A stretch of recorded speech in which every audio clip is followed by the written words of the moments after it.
अस्सलाम वालेकुम dear students, मैं हूं आपकी इस्लामियात इंस्ट्रक्टर। और आज का जो हमारा टॉपिक है वो इस कमेंट के अंदर मेंशन है कि जुमलों की तरकीब के हवाले से सवाल किया गया है। तो यहाँ मैं बहुत से बच्चों की कन्फ्यूज़न दूर कर दूँ कि जुमलों की तरकीब जो है वो जस्ट आपको जो सिलेबस के अंदर अरबी का हिस्सा दिया गया होता है उसके ज़रिए आप कभी भी कंप्लीट नहीं कर सकते हैं। आपको उसके लिए सर्फ़ और नहव का मुताला करना होगा। एक्चुअली सर्फ़ और नहव क्या चीज़ है? ये दो बेसिक किताबें हैं जिनको हज़रत अली रज़ी अल्लाह ताला अन्हु ने अपने शागिर्द से लिखवाया था, और जिसका सिर्फ़ और सिर्फ मकसद ये था कि हम जैसे जो लोग हैं जिनको कुरान पाक के ऊपर जो आराब लगे हुए हैं, ज़बर ज़ेर पेश लगी हुई है, उसमें किसी किस्म की गलती ना करें। आप सब स्टूडेंट्स ये जानते हैं कि हम कुरान पाक की एक भी ज़बर ज़ेर पेश को हिला नहीं सकते। ये यानी कि अगर हम अल्हम्दुलिल्लाह है तो उसको हम किसी और ज़बर ज़ेर पेश यानी उसको अपनी जगह से हिलाकर अल्हम्दुलिल्लाह को अल्हम्दुलिल्लाह, यानी इसका तो प्रोनाउंसिएशन ही चेंज नहीं हो पा रहा मुझसे, तो यानी हम किसी भी तरह ज़बर ज़ेर पेश को नहीं बदल सकते। ठीक है, तो यहाँ पर जो ज़बर ज़ेर पेश है उनका अहम किरदार होता है तरकीब के अंदर। यानी हमने बेसिकली ये बताना होता है कि ये जो वर्ड है हमारे पास, ये ज़बर है, ज़ेर पेश क्यों आ रहा है। ठीक है, तो यहाँ पर छोटी सी मिसाल जो है आप देख सकते हैं कि यहाँ पर एक कुरान पाक का वर्ड है नज्जैना, हमने निजात दी। तो यहाँ पर जो है हम ज़बर ज़ेर पेश जो है वो बेसिकली पीछे वाले वर्ड को देख के भी लगा रहे होते हैं, और साथ में हम उनके ज़बर ज़ेर पेश से ये पहचान भी कर लेते हैं कि ये जो फ़िक्रा है या ये जो वर्ड है ये किस ज़माने का है। जैसे नज्जैना में नून अलिफ ज़बर ना जो है इस बात की पहचान कर रहा है कि ये जमा मुतकल्लिम का सीगा है कि हमने निजात दी। सीगा जमा मुतकल्लिम है और माजी का सीगा है कि निजात दी। और जैसे हम इंग्लिश के वर्ड्स को पहचान लेते हैं, जा रही है, जाता है, इस तरह के जब हमें सेंटेंसेस करवाए जाते हैं तो हम उनमें टेंसेस के अंदर जो है ख़ास तौर पे हम पहचान करते हैं कि फ़िक्रा जो है जाता है, जाती है, या रहा है, रही है, या था, थी, थे, या होगा।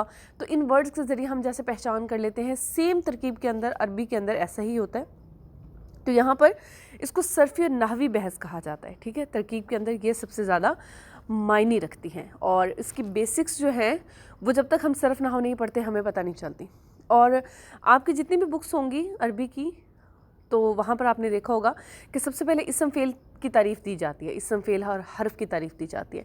इसके अलावा जो है जुमला इसमी और जुमला ख़बरिया की तारीफ़ दी जाती है, और इसके अलावा जो है मुअर्रब व मबनी की तारीफ़ दी जाती है। और यही अरबी ग्रामर में सबसे बेसिक चीज़ें होती हैं जब आप तरकीब कर रहे होते हैं।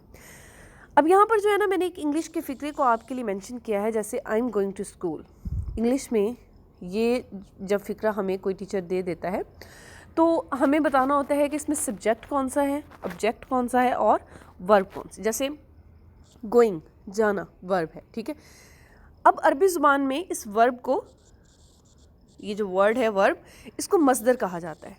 ठीक है, और जब ये मस्दर कन्वर्ट होता है तो इसको वर्ब को फ़ेल कहा जाता है। ठीक है, अब ये जो फ़ेल होता है हमें भी पता है कि वर्ब या फ़ेल जो है ये काम को कहा जाता है। तो यहाँ पर भी अरबी ज़ुबान में भी जैसे हम सब्जेक्ट ऑब्जेक्ट इंग्लिश में और वर्ब को निकालते हैं, सेम जुमलों की तरकीब यही होती है कि हमने उसमें बताना होता है कि जो भी हमारे पास फ़िक्रा है, जैसे ज़हबा ज़ैदुन मस्जिदुन, कि ज़ैद जो है वो मस्जिद गया, तो इसमें ज़हबा क्या है, ज़ैदुन क्या है और मस्जिदुन क्या है। तो हमने इसके सब्जेक्ट ऑब्जेक्ट और वर्ब निकाल के, जैसे इंग्लिश में अगर हम इसको कन्वर्ट करें तो हम इसको कहेंगे कि प्रेजेंट कंटिन्यूस टेंस है, और इसी तरह जब हम इसको अरबी में कन्वर्ट करेंगे तो हम कहेंगे कि ये जो है हमारे पास जुमला इस्मिया फ़ेलिया है, ये जुमला इस्मिया ख़बरिया है या जुमला फ़ेलिया ख़बरिया है। तो ये असल में जुमलों की तरकीब होती है, और इसमें मैंने आपको पहले बता दिया कि इसम फ़ेल और हर्फ़ का बड़ा किरदार होता है। ठीक है, इसकी तारीफ़ात आपने अक्सर अरबी की बुक्स में पढ़ी होगी।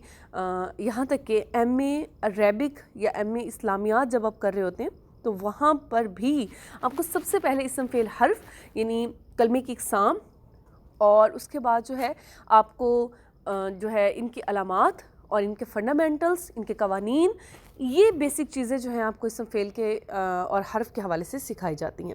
उसके बाद आ जाती है असूल नहव यानी fundamental of Arabic grammar, actual میں یہ ہمیں مختلف تعریفات کے ذریعے سے پتہ چلتے ہیں، اور اس میں بیسک جو ہے وہ یہ حروف ہیں. یہاں پر آپ دیکھ سکتے ہیں میں نے آپ کے لیے ان کو مینشن کیا ہے کہ حروف جازمہ، ناصبہ، جارہ اور یہ جو ہے حروف عاطفہ، ندا، یہ جو تمام حروف ہیں تو ان کے ہوتے ہوئے آپ نے کیا کرنا ہے، ان کے ہوتے ہوئے ہم نے زبر زیر پیش کو بدلنا ہے. جیسے ہمارے پاس ایک ورڈ ہے کتبت بالقلم،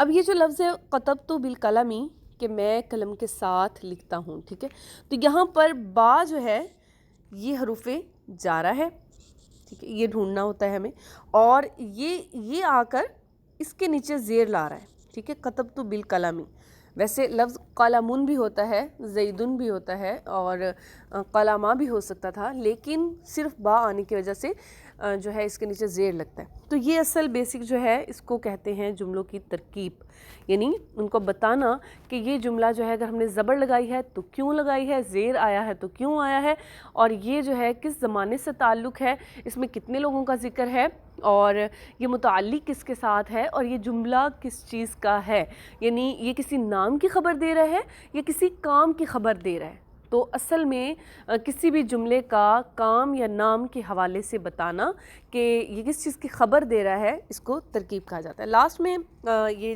رفع، نصب اور جر، زبر زیر پیش، ٹھیک ہے، اس کے حوالے سے جب ہم بات کرتے ہیں تو یہ سارے اوپر والے قوانین ان پر لاگو ہوتے ہیں، اور آخر میں ہم ان کو اخذ کر کے جملے میں بتاتے ہیں کہ جملہ اسمیہ خبریہ، یعنی میں نے آپ کو اس جملے کے اندر ترکیب کا مطلب یہی ہے کہ میں نے آپ کو بتا دیا کہ یہ کسی نام کی خبر تھی، یہ جملہ کسی نام کے حوالے سے تھا، یا جملہ فعلیہ خبریہ،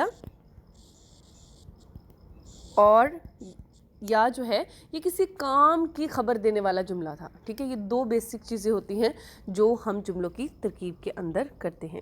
انشاءاللہ آپ کو یہ بات سمجھ میں آ گئی ہوگی کہ جملوں کی ترکیب کے لیے ہمیں نحو اور صرف پر عبور حاصل ہونا چاہیے، اور ساتھ میں کسی بھی گرامر کو، انگلش گرامر ہو، عربک گرامر ہو، اردو گرامر ہو، آپ اس کے جب بھی آپ گرامر کرتے ہیں تو آپ کسی ماسٹر سے گرامر کریں، ٹھیک ہے. آپ کو پتہ ہونا چاہیے کہ جس بندے سے میں گرامر کر رہا ہوں اس کو اس پہ عبور بھی حاصل ہے، تو انشاءاللہ پھر آپ بہت جلد سیکھ سکتے ہیں. لیکن ادروائز جیسے ہمارے سلیبس ہیں اس میں تو جسٹ ہمیں بیسکس بتائی جاتی ہیں اور بچے جو ہے رٹا لگاتے ہیں اور پیپر دے آتے ہیں. لیکن جن لوگوں کو یہ سیکھنے کا شوق ہو وہ آپ یوٹیوب پہ سرچ کریں، آپ کو بہت سی ویڈیوز ملیں گی جس میں آپ کو عربک گرامر جو ہے A to Z تک سکھائی جاتی ہے. تو اللہ تعالیٰ ہم سب کو قرآن پاک کو سیکھنے کی اور اس کو صحیح معنوں میں صحیح طرح پڑھنے کی توفیق عطا فرمائے. ویڈیو کو لائک اور اس کے نیچے کمنٹ کر کے بتانا ہے کہ آپ کو یہ ویڈیو کیسی لگی، اور چینل کو سبسکرائب کر دیں تاکہ آنے والی ویڈیوز آپ کو ملتی رہیں. دعاؤں میں یاد رکھے گئے. ملتے ہیں انشاءاللہ نیکسٹ ویڈیو میں. اللہ حافظ.